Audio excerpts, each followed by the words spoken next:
Dans le cadre des Mardis Mallette, CMA TV vous présente la chronique juridique, une présentation du groupe Mallette, société de comptables professionnels agréés et de services juridiques.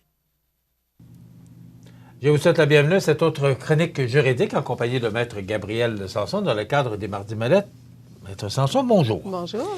Aujourd'hui, on va parler pour obtenir une copie de testament notarié.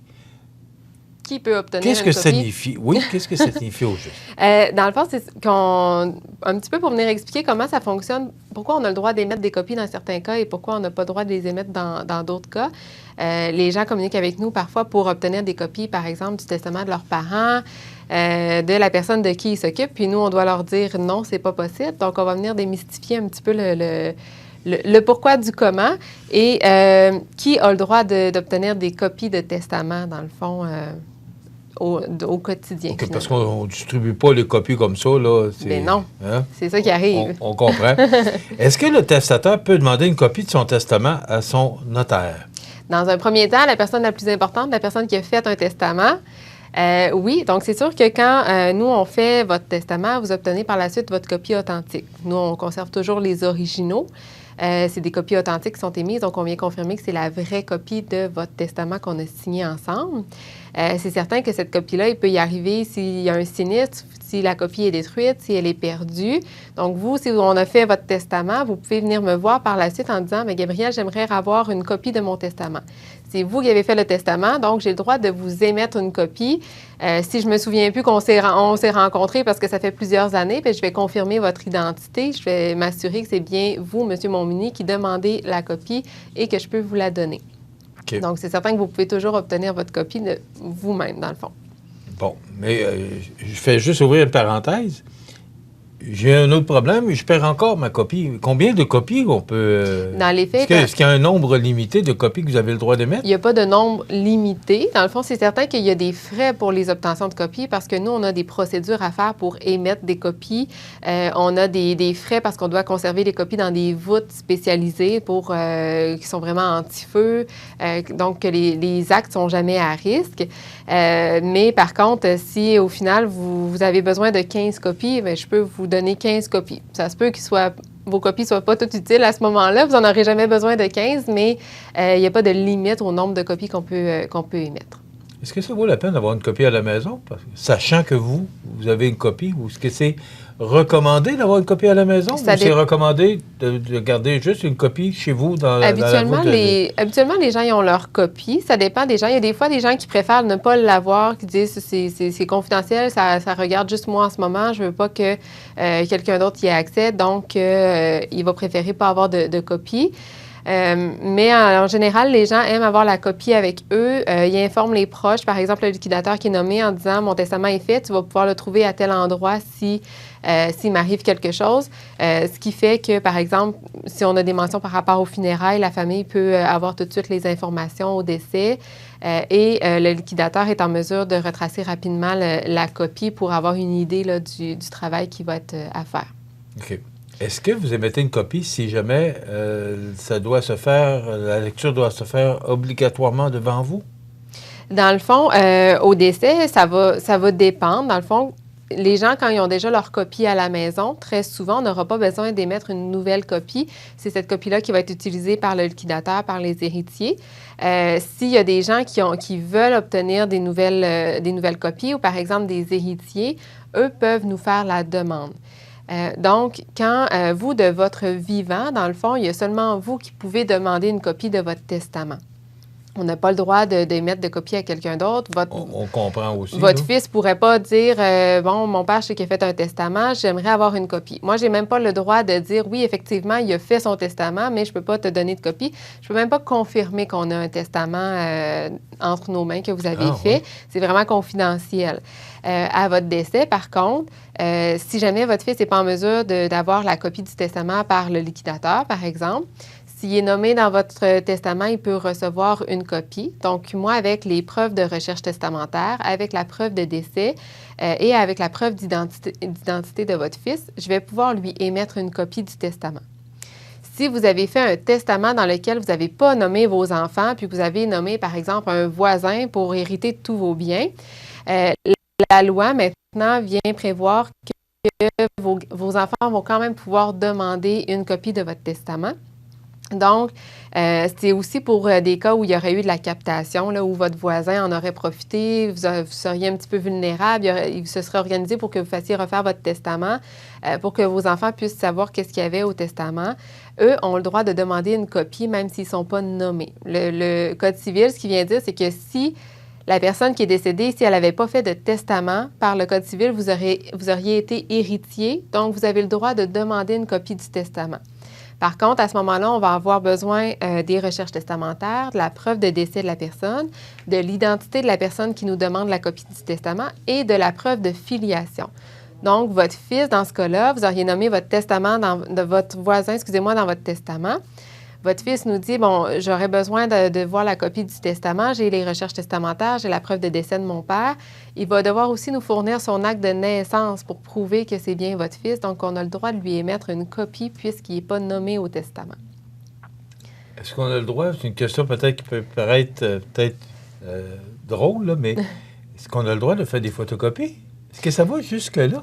Dans le fond, c'est pas illégal de faire une photocopie du testament. Des fois, les gens utilisent la photocopie pour pouvoir se prendre des notes quand ils règlent la succession, par exemple. C'est sûr que la photocopie ne sera pas reconnue nulle part. Donc, il y a juste le notaire qui a le droit d'émettre des copies authentiques.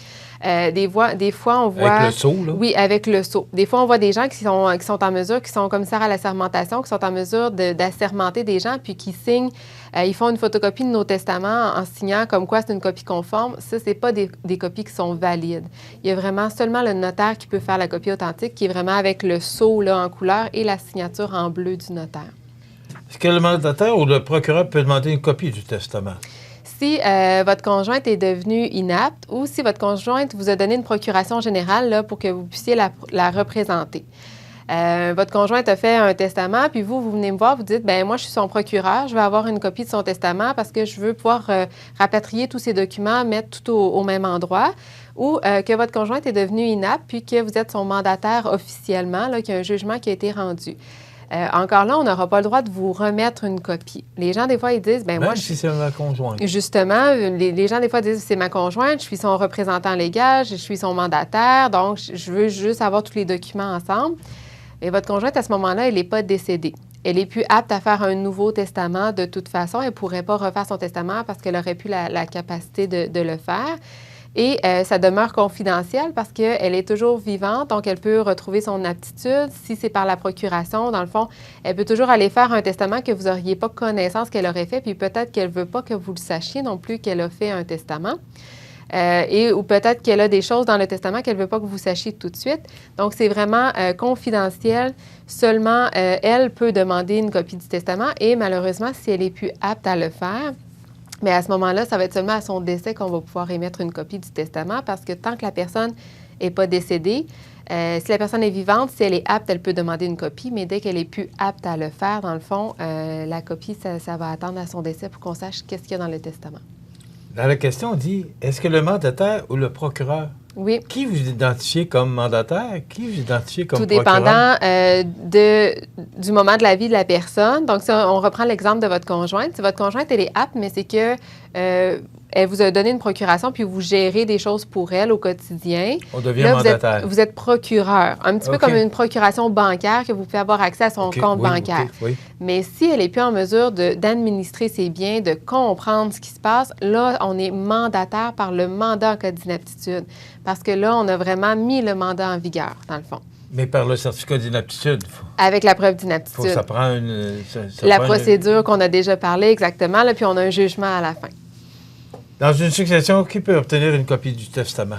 Dans le fond, c'est sûr que dans l'idéal, ce qu'on dit toujours aux liquidateurs, pour éviter des problématiques, pour éviter des conflits, le liquidateur devrait donner l'accès au testament le plus possible aux héritiers qui sont nommés.